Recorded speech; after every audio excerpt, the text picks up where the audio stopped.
Alors toujours en direct du salon du 3D Print de Lyon, en compagnie de André Surel, directeur commercial France pour la société EOS. Bonjour André. Bonjour. Est-ce que vous pouvez en quelques mots nous présenter la EOS? EOS est environ 900 personnes. On est répartis sur le monde. Il y a entités américaines, européennes et puis l'Asie.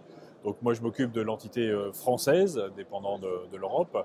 Et donc, nous avons 14 personnes en France, mais au total, je vous ai dit, 900 personnes à peu près. Donc nous avons une gamme de machines, donc sur la fusion laser de métal et sur le frittage laser de polymère. Donc sur le métal, nous avons la première machine que nous avons lancée au printemps dernier, donc l'EOS M100, qui dispose d'un plateau de 100 mm. Donc on peut voir une présentation ici de la taille du plateau et des pièces qui sont réalisables, qui travaillent surtout avec de l'inox 300 CZL.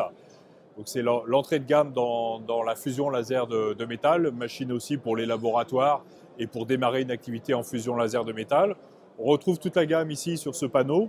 La première machine métal, celle-ci qu'on vient de voir, l'EOS M290, qui est beaucoup plus grande, qui fait 250 de plateau, donc c'est déjà plus grand que le diamètre précédent, qui est beaucoup utilisé dans l'aéronautique et le médical.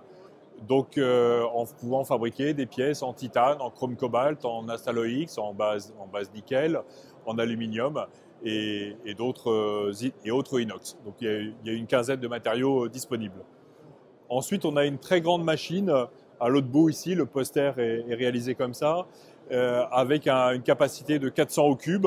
Ça se divise en deux machines, une monolaser d'1 kW et une avec 4 lasers 400 watts, pour faire plutôt une multitude de petites pièces plutôt qu'une grosse pièce massive. Donc ça, c'est un lancement qui est fait maintenant.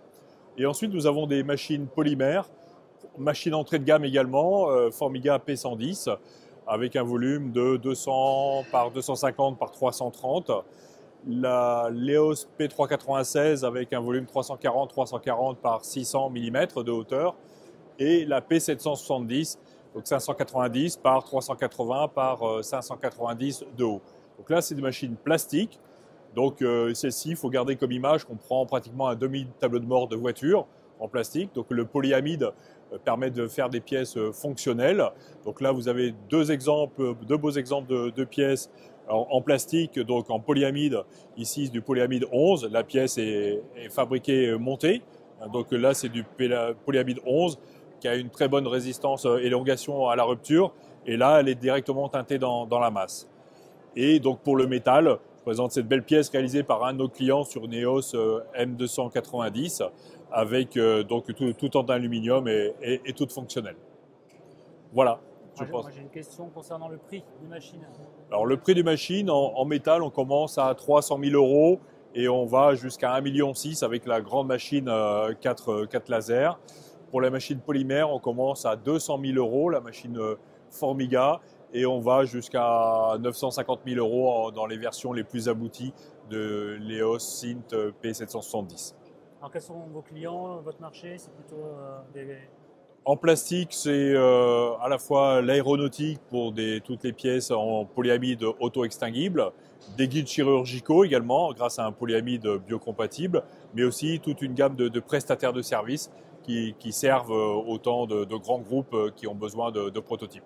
Donc, beaucoup sur le domaine prototype.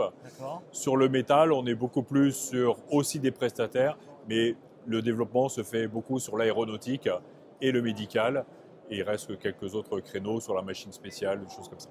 Alors, concernant les matériaux, c'est des matériaux propriétaires? EOS développe ses propres poudres, surtout sur la fusion laser de métal. Il faut savoir qu'il y a un triangle vertueux, la machine, les poudres, les paramètres. Contrairement à l'usinage, en usinage, on part d'un bloc de métal existant qu'on met sur une machine. Donc le bloc de métal existant a déjà sa santé métallurgique, la qualité métallurgique, si c'est du titane par exemple. Quand on l'usine, on obtient la même chose, c'est juste qu'on a enlevé de la matière. Nous, on part de rien, on part d'une poudre, donc il n'y a absolument rien sur le plateau de la machine, et on vient agglomérer par exemple du titane, mais il faut assurer la bonne santé métallurgique, la bonne cohésion de la matière. Tous les constructeurs aujourd'hui savent faire des pièces. Après, de faire de bonnes pièces dans chaque matériau donné, ça c'est un peu la spécialité de chacun, et c'est la gageure du système. Le développement se fait aussi maintenant vers la production, clairement, surtout en fusion laser de métal, avec une orientation très prononcée sur la production, sur l'aéronautique. Il va y avoir des gros besoins aussi sur le contrôle in situ, donc c'est-à-dire le contrôle de la fusion au fur et à mesure de la fabrication. Donc ça, on a déjà deux solutions. Une déjà commercialisée qui est le Eostat Melpool, qui permet de surveiller le bain de fusion. Et une deuxième qui va arriver bientôt, qui est de la tomographie optique avec aussi un appareil photo infrarouge qui permet d'avoir une vision de chaque couche une fois la couche construite avant qu'elle soit recouverte par une autre couche. Donc ça permet d'avoir vraiment un suivi complet de la santé de la pièce au fur et à mesure qu'elle est fabriquée. Sur les machines polymères ou sur les machines métal, d'une manière générale, nous avons aussi une solution plus simple mais très pratique qui est d'avoir le visuel de l'avancée des fabrications sur chaque machine, disponible à partir d'un serveur où on extrait les données des machines. Donc ça, on a le visuel, mais on peut extraire aussi ces données-là, donc sur chaque machine, de savoir à telle heure, à troisième heure de fabrication, on savait que le taux d'humidité était à tel, la température était de temps, et d'avoir tout ça, d'extraire tout ça pour l'assurance qualité, pouvoir fournir, que les sous-traitants puissent fournir à leur donneur d'ordre exactement l'état des machines à chaque moment donné. Donc les audits en termes de production, c'est exactement ça, être capable de prouver quel était l'état de la machine et prouver qu'il était bon, bien sûr, à chaque moment de la production. Et ça peut être demandé 2 ans après, 1 an après, 3 jours après. Quand on fait aussi du contrôle destructif sur les pièces produites Ça reste la charge du client et de son client lui-même qui le souhaite. Voilà. Donc Alors concernant les métaux, combien de variétés de métaux en poudre vous êtes capable de fournir? Alors on l'a cité tout à l'heure, j'ai parlé d'une quinzaine de matériaux disponibles sur le métal. Il y a plusieurs variantes à chaque fois. Sur le titane, il y a 3 titanes disponibles. Sur les inox, il y a 5 inox disponibles. Sur le chrome cobalt, il y en a 3. Sur l'aluminium, pour l'instant, il n'y en a qu'un. Voilà, un acier Maraging. Et je pense avoir fait à peu près le tour. D'accord. Dernière question, André, concernant l'impression 3D, en tant qu'expert, comment vous voyez l'évolution de cette technologie dans les années à venir?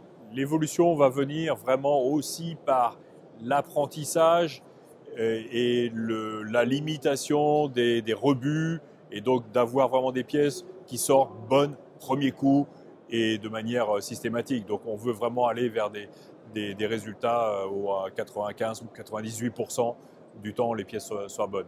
Et ça va vraiment déclencher le ramp-up de la production, voilà, surtout dans les domaines aéronautiques et médicaux.